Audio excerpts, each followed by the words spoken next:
Hi, I'm Zeke with the Eastside Church of Christ in Baytown, Texas, and I'm your host for the Eastside 5x5x5 daily Bible reading. This is for the week of June 6th through the 12th, 2021. We're going to be reading chapters in Romans, specifically chapters 10 through 14. We'll spend 5 minutes a day in reading, 5 minutes a day in reflecting on the reading, and 5 minutes a day responding in prayer. So let's see what Paul has to tell us in Romans 10 through 14. In Romans chapter 10, Paul laments the misguided zeal of his Jewish countrymen. He admits that it's not according to knowledge. He argues that God has not rejected them, but they have rejected God. They could enter into God's righteousness through faith, but they chose to establish their own righteousness by perfect law-keeping, something that they failed at miserably. They're following in the steps of their Old Testament predecessors by being disobedient and stubborn. Romans 11 has Paul again emphasizing that God is not done with the Jews.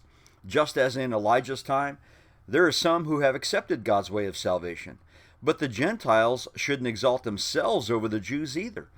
Paul represents the two groups as one olive tree into which the Gentiles were grafted in. And just as some branches of the Jews were broken off by unbelief, so will the grafted branches of the Gentiles be if they become disobedient. Romans 12 is an appeal to all to be practical in their faith. God's will can be proven to be good by the sacrificial lives of his people. Notice how Paul depicts all of life as worship or service.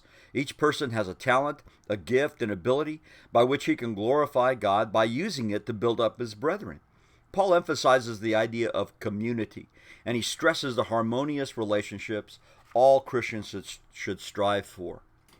Romans 13 continues with the characteristics of a Christian whose life is one of worshipful service. The Christian should understand his relationship with government and why government exists. He should understand his relationship with his fellow man and seek his best always. He should understand his relationship with the world and steer clear of its dangers. In Romans chapter 14, this chapter contains some principles that extend on into chapter 15. Simply speaking, Paul says that Christians are to accept one another without condemning one another for having different personal convictions. Believers shouldn't pass judgment on one another since each person will give his own account to God. It's important to realize that in this section, Paul is not speaking of things that are right or wrong or sinful, merely indifferent. That is, one has the personal liberty to accept whatever it is or reject whatever it is. Specifically in the passage, it's the eating of certain foods or the observance of certain days.